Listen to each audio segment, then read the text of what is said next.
So US Labor Secretary Alexandria Acosta actually wants to slash government funds for, wait for it, child sex trafficking victims. So let's put this in perspective a little bit better. We're talking about Acosta, right? The man who is currently under fire for having granted Jeffrey Epstein immunity from federal prosecution in 2008.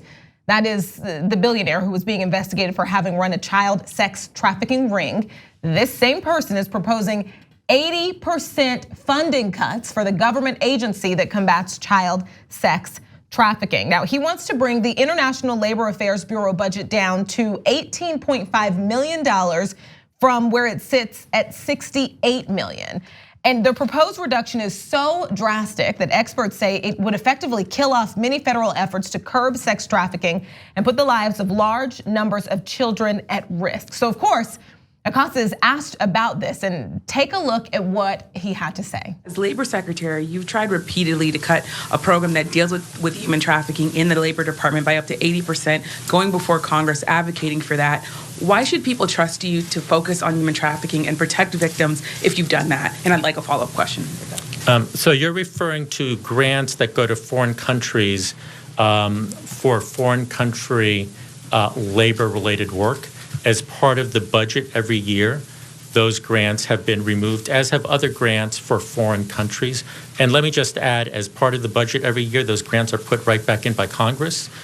This is what happens in Washington, and I fully suspect that those grants will remain in this year. Okay, just to give you an idea of just a part of what this department does to combat child sex trafficking, the International Labor Affairs Bureau's Office of Child Labor, Forced Labor, and Human Trafficking actually has several functions, including producing an annual authoritative congressionally mandated report on child labor and human trafficking globally, as well as maintaining a list of products in source countries that the office has reason to believe use child and forced labor, and more on internationally. It also helps fund programs in countries through civil society organizations and other non-governmental groups to address the root of child labor and trafficking, according to a source with knowledge of the Bureau's operation. So let's break down his pathetic excuses. Right, yeah, so he says, well, I mean, we cut a fund that goes to other countries. Yeah, because of it's child trafficking. So if they're coming from other countries, we would need to be able to spend money in those countries to prevent the children from getting trafficked into our country. So he makes it sound like, oh man, they wanted to help some countries that are in Timbuktu and etc. And what's it got to do with us? No, it's child trafficking into our country. That's why we're trying to spend the money to prevent that. And by the way, I mean, him saying like, who cares if they're kidnapping kids and making them sex slaves in other countries? Right. And even if it comes into our country, who cares? Okay. Oh well, I'm not sure that was a defense that's helping your case. I don't think that helps you at all. And then he says, it's okay. Congress puts it back in.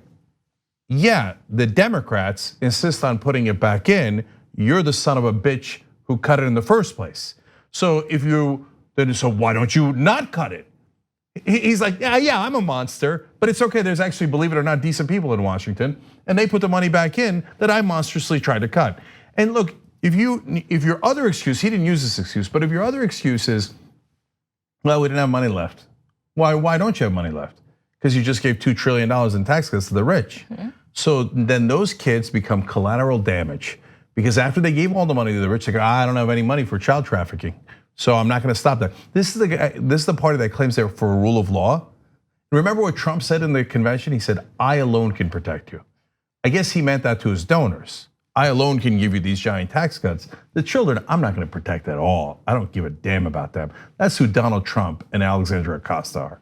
And go ahead. So just really quickly, more on as far as this administration, one of the main excuses they were given when we found out they were ripping children away from their parents at the border was that, well, we're not totally sure. Some of these kids are being trafficked and we're trying to protect them. So we have to separate them because we don't even know, these parents don't have the paperwork. We don't know if they're actually parents. So they were saying they were worried about child trafficking while simultaneously plotting to cut more than like 80% of the budget that actually protects children from child human trafficking. That's wild. This whole thing, it's incomprehensible. This goes back to what we were talking about off air about living in an alternate reality. We're talking about people who have sex with children. Right. That's the lowest you can be. And just that there's any debate of should they be protected, should we spend, when did we get to that point that we even debate this? Well, of course we should spend money to stop child trafficking. Of course, anyone involved should be in prison. Epstein and anyone who protects them or makes excuses for him, like Acosta. Like there's no, this is the worst thing. They say, like, amongst prisoners, right? If prisoners are our worst people, this is the one sin they don't forgive. You go to prison and you've been doing something to kids, they have to put you in a protected place, because if they throw you in the general population, you're done. I don't know how we can even debate or talk about this. You know, I mean, I know we have to, but it's like the idea, hey, let's cut the budget that protects children from sex trafficking. Who's what? Yeah. And that would be the Christian party. Yes, that's right. And Acosta, on top of all that, I mean, he's the guy who let Epstein out, as Brooke talked about. The guy got a 13-month prison sentence where 6 out of the 7 days he was allowed to work because he's rich. So nobody who goes to prison is allowed to work, even though they actually have to put food on the table for their family. And they're like, oh, but he's rich, so we let him out for 16 hours a day. And then on top of that, knowing that he protected a child molester before, he still goes and cuts the budget by 80% for child traffickers. I mean, there's nowhere near a conscience here. And then today he came out and did a press conference trying to defend himself, because the only thing they care about is protecting themselves, not the kids or anything else. And he said about Epstein, he's a bad man and he needs to be put away. He could have been put away. By you, by you. You Right. were the prosecutor who let him off. And then he has the temerity to come out here and says he needs to be put away. He also said a couple of things in the press conference that now lawyers are saying, why did you say that? Epstein's lawyers are gonna use it as a defense for Epstein. So they never cared, and now he's doing more damage to the cause of justice. It's maddening. On the go? Don't worry, we got you covered. You can still listen to TYT at our new podcast network. Find us on Apple Podcasts, the Google Play Store, or at tyt.com/podcast.